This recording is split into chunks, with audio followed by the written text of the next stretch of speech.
রাসূলুল্লাহ গণভোটে রায়ের বিরুদ্ধে সরকার সংকটের মুখোমুখি বাংলাদেশ। এই প্রতিবাদের উপর আয়োজিত আজকের এই জাতীয় সেমিনারের সম্মানিত সভাপতি, বাংলাদেশ খেলাফত মজলিসের সম্মানিত আমির মজলিস আল্লামা মামুনুল হক, সংসদে বিরোধী দলীয় চিফ হুইপ এবং নাগরিক পার্টির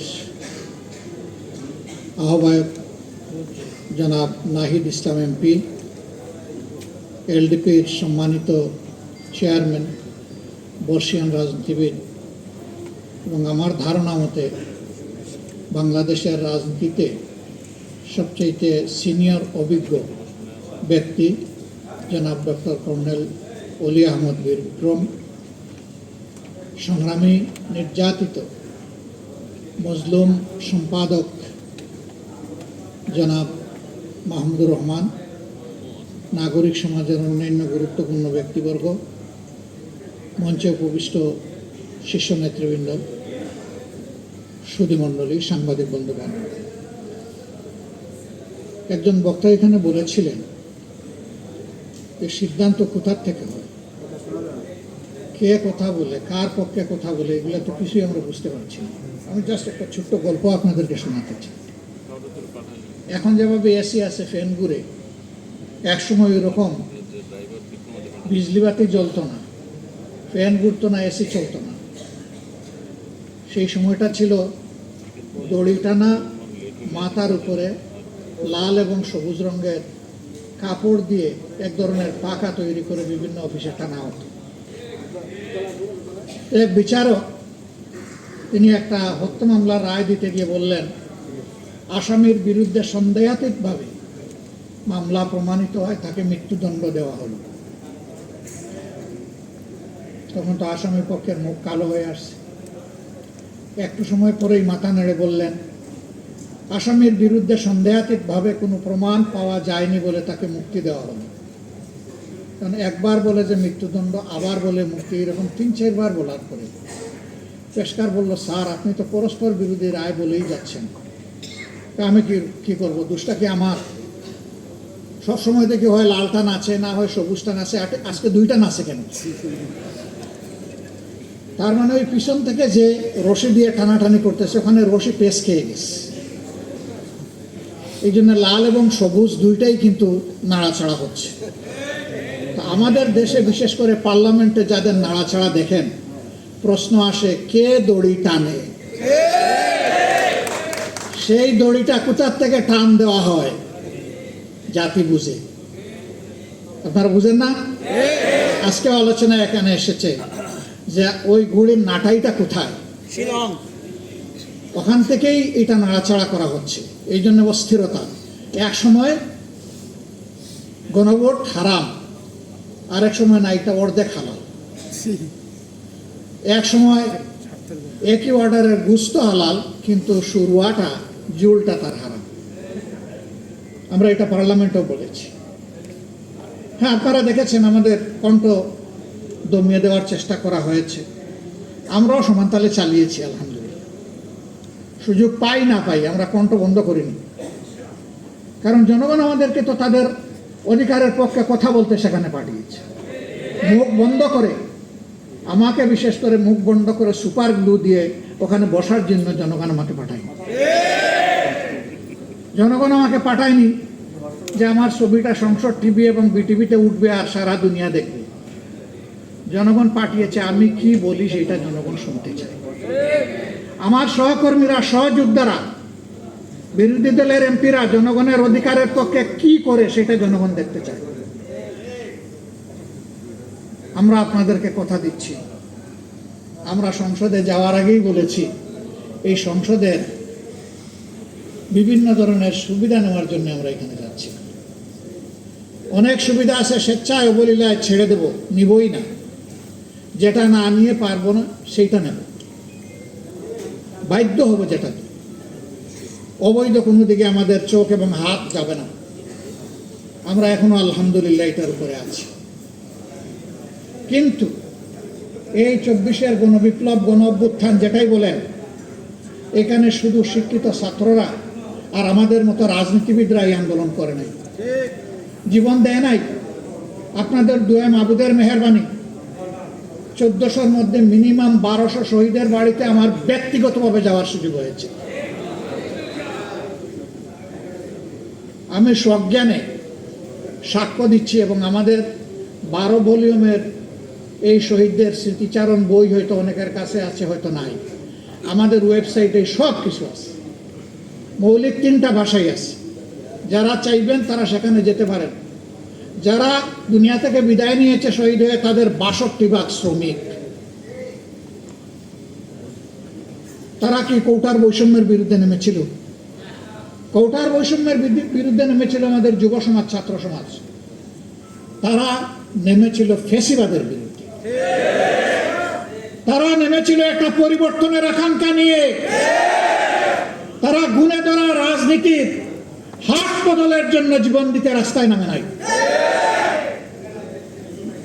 আমরা সংসদে দাঁড়িয়ে বলেছি, আজকে সংসদ নেতা, বিরোধী দলীয় নেতা, সংসদের চিফ হুইপ, বিরোধী দলীয় চিফ হুইপ, সমস্ত মন্ত্রীবর্গ, সংসদ সদস্যবৃন্দ, আজকে জুলাইয়ের প্রোডাক্ট আমরা। জুলাই নাই, আমরাও নাই। জুলাই আছে, আমরা আছি। জুলাই আছে, সরকার আছে। জুলাই আছে, বিরোধী দল আছে। জুলাই নাই, কিছুই নেই। এই জুলাইয়ের বিপক্ষে অবস্থান নিয়ে সরকার পার পাবে না ইনশাআল্লাহ। গণভোটের, গণরায়ের মাধ্যমে এই জুলাইয়ের আকাঙ্ক্ষা ইনশাআল্লাহ বাস্তবায়ন হবে। এর জন্য আবার জীবন দিতে হয়, দিব ইনশাআল্লাহ। কালকে এই জায়গায় দাঁড়িয়ে জুলাই শহীদ পরিবার এবং যোদ্ধাদের সাথে আমাদের একটা বৈঠক ছিল। সেখানে আমার প্রিয় সহকর্মী সংসদে বিরোধী দলীয় চিফ হুইপ বলেছে, আগামীর আন্দোলনের সাথে নয়, সামনে থাকবো আমরা ইনশাআল্লাহ। এই সারির দিকে ইঙ্গিত করে বলেছিল, আমাদেরকে সামনে পাবেন। আমিও কথা দিচ্ছি, সামনে পাবেন ইনশাআল্লাহ। যতদিন সংসদের ভিতরে জাতির জন্য অধিকারের পক্ষে লড়াই করতে গিয়ে আমাদের থাকা প্রয়োজন, ততদিন থাকবো, তার বাইরে 1 সেকেন্ডও নয়। যখন দেখবো আর কোনো কিছু করার নাই, তখন সেলিউট, তালু, সালাম।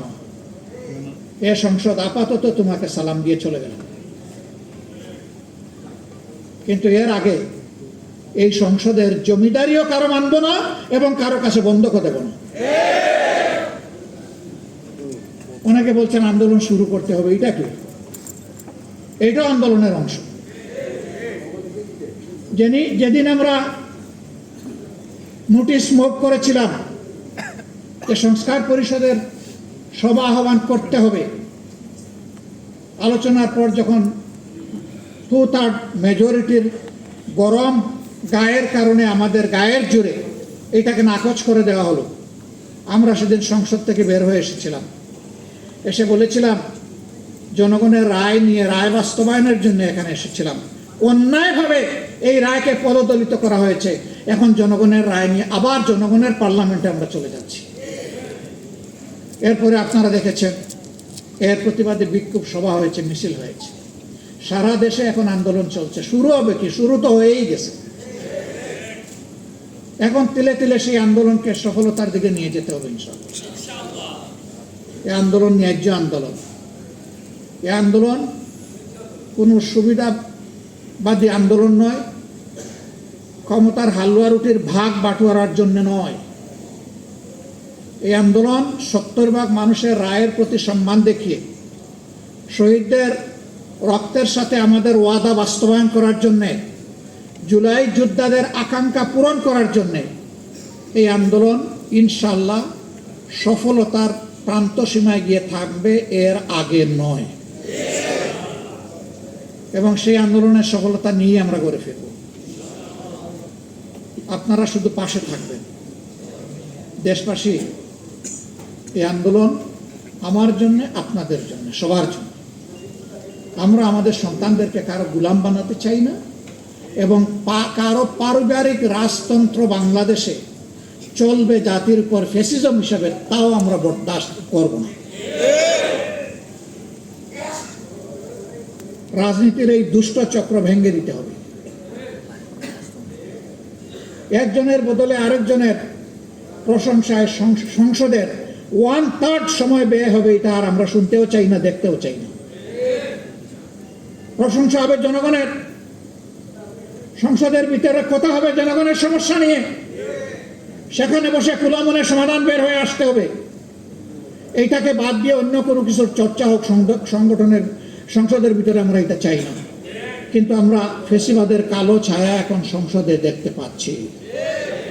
আগে ওই সংসদে দাঁড়িয়েই আজকে যারা সরকারি দলের গ্যালারিতে বসেছেন তাদেরকে তুচ্ছ তাচ্ছিল্য করে যেভাবে কথা বলা হতো, আজকে দুই একজন আমাদেরকে লক্ষ্য করে সেই রকম কথা বলা শুরু করেছেন। আমরা তাদেরকে বলি জিহ্বা সংযত করুন। এই মনোভাব এবং আচরণ দেখাবেন না।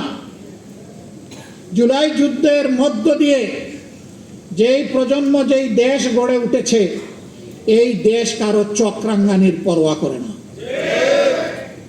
অতীতে যারাই আচরণ করেছে তাদের পরিণতি চোখের সামনেই দেখতে পাচ্ছেন। মনে রাখবেন, অপকর্ম করলে আগেরটার চাইতে পরের পরিণতি আরো ভয়ঙ্কর হয়। সে পথেই তো হাসছেন। বাইরে তো আপনাদের পদাচারণা দেখছি না, সব কিছু কুক্ষিগত করছেন।